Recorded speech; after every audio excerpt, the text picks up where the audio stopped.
Hey there, folks, and welcome to Professional Insights, brought to you by the National Referral Network. This is where we share, you guessed it, professional insights for the benefit of everyone who is interested in learning whatever it is we talk about. Today, we're going to talk about business succession planning. We're going to talk about how to tee up your business for the next generation, all that stuff. Our guest is going to come in just a minute. But before I bring our guest on, please hit the like and subscribe button so you can receive regular content and take advantage of all this good stuff we do each and every week. So with that, let's invite our guest into the room and we will get going. And there is our guest with a background of condos or whatever it is. I don't know. Are you in South America somewhere?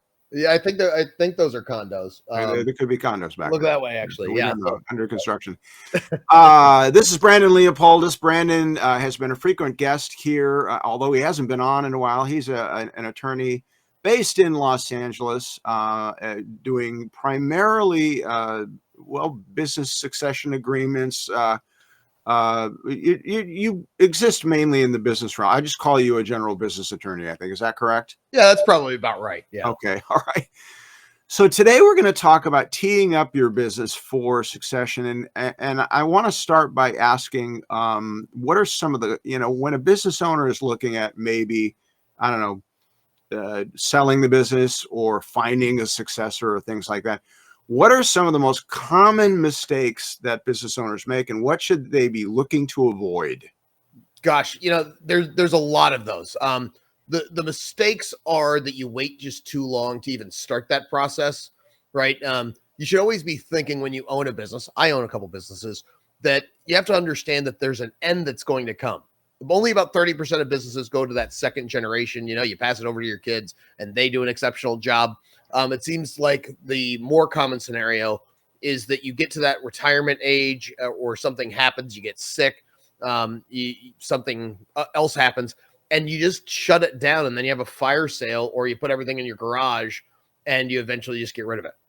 So a lot of times just people wait too long to even have that conversation or start the process. So in other words, the business atrophies, really imperceptible to the owner, because they're just, they're doing what they do. They're showing up to work every day and working in the business, not realizing that it's losing value. Right. And then when they do decide, well, I'm just too old to be doing whatever it is I'm doing, it becomes a fire sale. Is that what's most common? Frankly, the most common thing is that they just shut it down. Shut it down. They never even try and sell it, because you think, oh, nobody else wants to do this job. Ends up, there's a lot of things that people will buy, a service level industry, even the mom and pop brick and mortar type stores. People are willing to buy those. Yeah. And let's talk about that for a second, because I don't know that we've explored this at great depth yet, but how fertile is the soil out there when it comes to people wanting to do the right acquisition? Right. Good question. Especially right now, the right acquisition is the way to look at it. It doesn't mean that they're willing to acquire anything, but you're at a really a generational wealth transfer right now, because you have a lot of these baby boomers that they're retiring. And so all of these, cell phone businesses, they're either going to go away, or somebody's going to, gobble a bunch of them up. So if you're just a mom and pop tax shop, or you just happen to have the best, nuts and bolts in Pacoima, right? They're going to say you have a value. You can sell that, because people are just bundling these up to get as much market share as they can. And so if you do it the right way, you can be part of that roll up. So let's extrapolate that a little bit. What does the right acquisition look like? Look, ultimately, if you're going to buy something, you're buying profitability, you're buying cash flow, you're buying something where you could come in and it will just run. What does it look like, and how can business owners position themselves to be that? Great question. One, you have to just have a clean business, right? We've all walked into those, and typically they're great businesses. You walk in and there's just stuff stacked everywhere. You go talk to the owner at the counter that's always been there, and you say, hey, do you sell this one thing? And they sell everything. So of course they have it. Those are great businesses, but they're so disorganized, you can't walk in and just find things. What they're really looking for is organization. They're looking for the books, and they're looking for, can I walk in and run the business the same or better, typically better than what you're doing? And it's just by minor tweaks, right? That's what really somebody's looking for. So if you're struggling with the growth aspect of it, you're trying to figure out how to make yourself a little bit more operationally efficient. Those are good problems to have when you're selling a business. Sure, you might not get the top dollar, but you're going to get a value-based offer that can certainly change your future. So a business that that is systematized, okay, Right. one. Maybe would it also be a business that's a little bit less owner centric, meaning its Right. profitability is less dependent upon the owner? Right. Yeah. Nobody's trying to buy a job. Right. Those of us that own our businesses, me sitting in front of you today, right. It's if you're doing the work, it's an owner based job. Nothing wrong with that. That's what most small businesses are. But the more the owner can actually step out, take a week, a month off, and not have to be there in order for the business to run, I tell you what, that would be a right business for a sale. So systems less owner centric. Anything else? What about businesses that have high profitability? I mean, those are the ones that are on the A list right now, right? Right. Those are definitely A-listers. What you're also looking for, just like when you're looking at an investment strategy, right? When you're an investor, you're looking at the team. Well, I want to see that you have the right people, that you have an attorney, you have a CPA, you have a financial planner, you have a bookkeeper, and these people are not just, the aunt, uncle, sister, cousin down the street, that you have legitimate people and those legitimate businesses that are working with you, and frankly, a business that understands the good, the bad, the ugly of what it is. And so if you're a business owner, and you're trying to be that, you're saying, oh, I got to systematize. I got to take myself out of the center. I have to, stage the house, as it were, Right. to sell it. Okay, I got to fix all that's wrong with it and all this stuff. How soon should they start, and what should they fix first? Great question. I'd say the earlier the better. Typically 3 to 5 years before you're looking to sell it, which seems really far in advance. But one thing that I like to see people do is they go and get a valuation on their business well before they ever put it on the market. You should know exactly what you're getting into. So 5 years before you even think you're going to sell your business, you go in and somebody values it at say $5 million. Right. Well, that tells you what the floor is, so you can figure out how to get to that ceiling. And then Right. at that point, you start fixing things. Now, when you ask, what do you fix first? The biggest pain point, whatever's causing your business, the biggest bottleneck, the biggest struggle, whatever it is, go fix that. And it's not necessarily something that you have to figure out. Hire a business specialist, hire a consultant, hire those people that understand your type of business to help you kind of shake yourself out of all the excuses that you have in your head. So that way you can go and do it. And would you say that, and I think I know the answer to this question, I'm going to ask it anyway. Would you say that business owners are often, when it comes to this, their own worst enemies? A lot of times, yeah, right? Because you make the excuse, you say, well, that's just the way we do it, and it's better than everybody else. Sometimes it's not. Sometimes it might be best for you, but that doesn't mean it's best for everybody else. It's kind of like if you paint your house lime green, you may love lime green, but Right. boy, when you put that on the market, they're going to give you a haircut on it. And yeah, and I'm sorry to interrupt. But I want to continue on this. So how often, do you encounter business owners who I don't know, a good percentage of their day is spent doing things that they shouldn't have been doing in the first place? All of them, including myself, frankly. Right? I mean, oftentimes you're the CEO, you're the janitor, you're the cleaning person, you're also the sales and marketing machine as well. And it's hard because typically people start their business because they have a great idea and they want to be able to control it. Awesome. That's why I started my business. But Right. the more you can say, you know what, my time is better spent doing something else in the business, and you start replacing yourself over and over again, that's when things really change. So, provocative question here, but I'm going to ask it anyway. How many business owners would you say actually understand the difference between expenditure and investment? Boy, I think on a surface level, I think people understand you go buy that new computer system, you understand that Right. you're investing in the business. But I don't think most business owners even take a look at that because they're too worried about paying the bills. Now, when you get to that point, when you have a staff, you've taken yourself out of the business and you're going to those growth seminars, you're reading the books, you're Right. doing all of the education side of it, because they don't teach you this stuff in school. They No. don't teach you this stuff in business school. No. And so when you get out there and you are able to take a step back and you're filling your day with that, that's when we start to see that S curve really curve up, is when business owners start to understand, wait a minute, now scaling even at a smaller scale. We're not talking about 1 to 15 locations. We're talking about one location and having from 3 employees to maybe 10 to replace you. You know, I had an experience years ago where I had my office assistant complain that the computers, that she had was slow. And I, whenever I'd buy a new computer, it would be, I wouldn't go to the highest price point because I felt like, well, what's the need? Well, we figured out she was losing an hour a week based upon slow computer speed. So Right. I went, oh, we gotta up the ante here. So I bought this, custom made workstation computer, and that thing paid for itself in a few months. So it's things like that when you start measuring the level of efficiency across different areas and how much it's actually costing you, it makes a huge difference.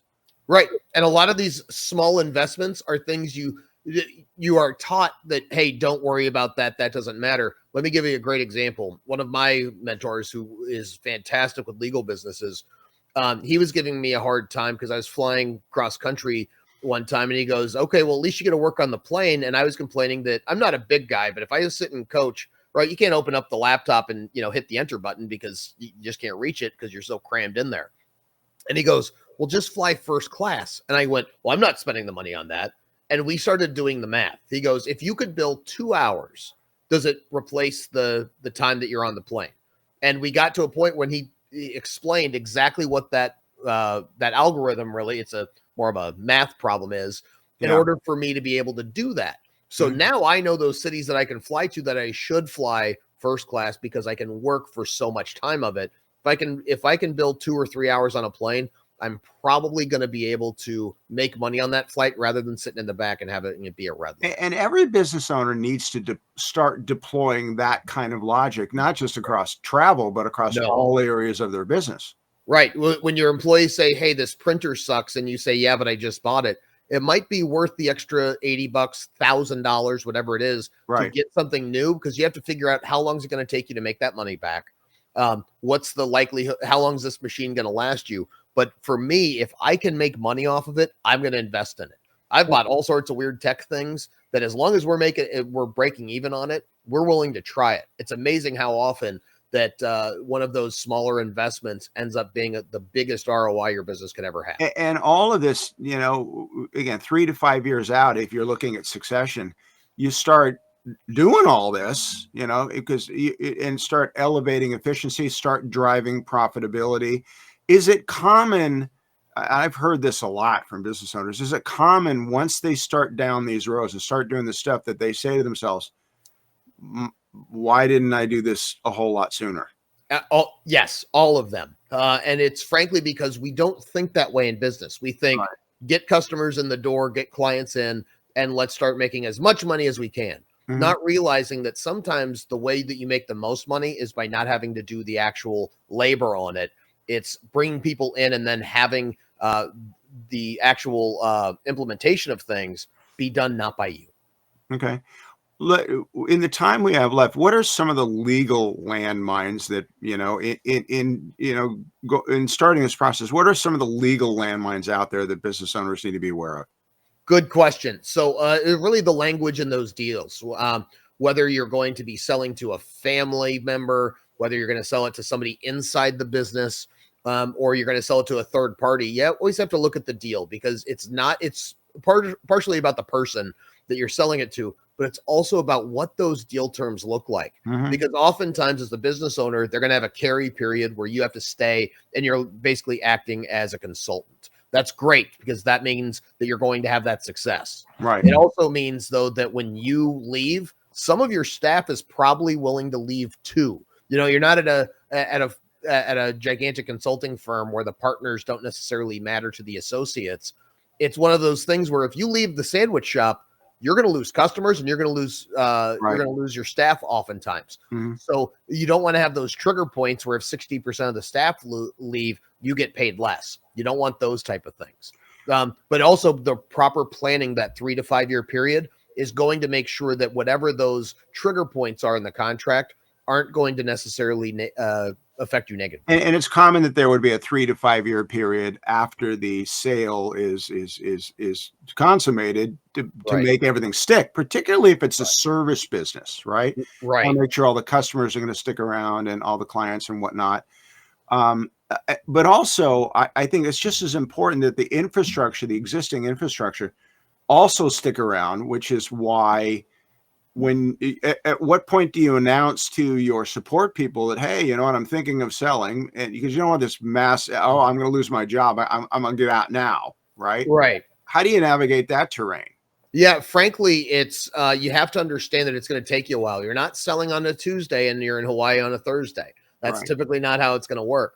Instead, it's going to be that slow rollout where you go, hey guys, we brought on a business partner, and you introduce them to that new owner, but you're still running the show. And slowly you take a step back, they start taking a step forward. So when you leave, it feels natural. That's the best way to do any of that stuff anyway, because you don't want people leaving a good job that they have and have to go work somewhere else that they don't like. It's just bad for everybody if you don't have that transition period, and that new owner gets to know the staff too, so they don't go out and fire everybody. So you can have those conversations. So if you are a business owner looking to sell, who should you be? I mean, who should be on your team? I know people like you, but who else should they be talking to prepare and to get ready and to try to realize as much value from what they've spent so many years creating? Right. There's going to be a couple people. It's going to sound like you're hiring the army. But frankly, that's sometimes what you're going to do when you have a business that's valuable. You're going to need your attorney, your CPA, your financial planner, probably some sort of either a business broker, an M&A advisor, or a business consultant, depending on what size of your business is. Mhm. And then you're also going to need a valuation expert, Right. where the business broker is not going to evaluate your business. You need somebody that comes in that understands the industry and can say really brass tacks. You're not going to like the number. You're never going to like the number when you do Right. that 5 years ahead of time. But that's why you give yourself that window. And then, of course, you're going to need just those people that can, like a business consultant that can say, here's what you need to do based on our experience in the same industry with other people that have worked very So well. it's a little like saying, oh, I want to sell my house, and somebody comes in and says, okay, if you're going to get max value, you got to remodel the kitchen and the bathroom. Exactly know? right. And Yeah. things like that. And so it's a lot of that kind of preparation. It can be done. Why are so many business owners reluctant to do this then? Frankly, I think societally, we teach each other that, entrepreneurship is great, but then we tell them that it doesn't have any value. And so the thing you build is always worth something. If I draw a picture on a cocktail napkin, it's worth something. It might only be worth throwing away, but most business owners think their business is just for them. And so they just shut it down. Or when your kids decide they want to go to art school or travel Europe and they don't want to work in the dry cleaner, you just shut it down. Well, you might be able to sell it to your direct competitor. You might be able to sell it to some big national brand. You might be able to sell it to somebody. And so they don't even try. They just assume. And the assumption is always going to be the problem, because you only know what you know. If you put that out to the world and you take the chance, what's the worst that's going to happen? Nobody buys your business. Well, that was what was going to happen before. You just have to train yourself emotionally to be comfortable with, we're going to take a roll of the dice here. And if it doesn't work out, that's okay too. Wow. That is amazing to me that you would spend a lifetime building a business and then just go away. Right. Wow. Well, listen, I really, really appreciate your insights here, Brandon. Great stuff. Any final thoughts? The one thing I have for everybody is, if you own a business, or if you're working in a family type business, is just find ways that you can make things a little more efficient, right? Put the napkins next to, next to where the hot sauce is. Right.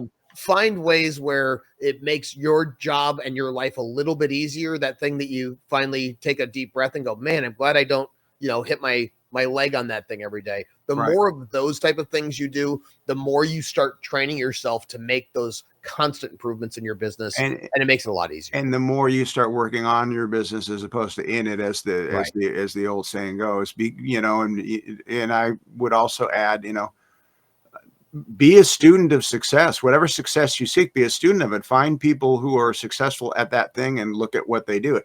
That seems so obvious and logical, yet so many people don't do it. Yeah, well, and we make excuses based on, you say, yeah, they did that, but, well, yeah, they did it, and you can do it too. We're all just caveman having the same fire here. And so as cool as everything is, somebody's done it better than you. Somebody's made more money than you. Just follow their blueprint and you're probably going to be doing okay. If I want to be a barber, I got to go to barber college. Right. Right.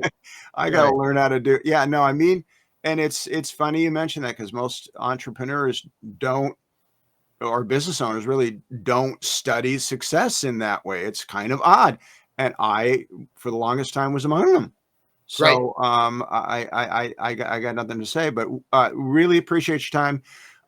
Again, hit that like and subscribe button if you are looking at this, and we will make sure that you get every week's content. I don't even know if I said that right, but we will be back next week with more professional insights.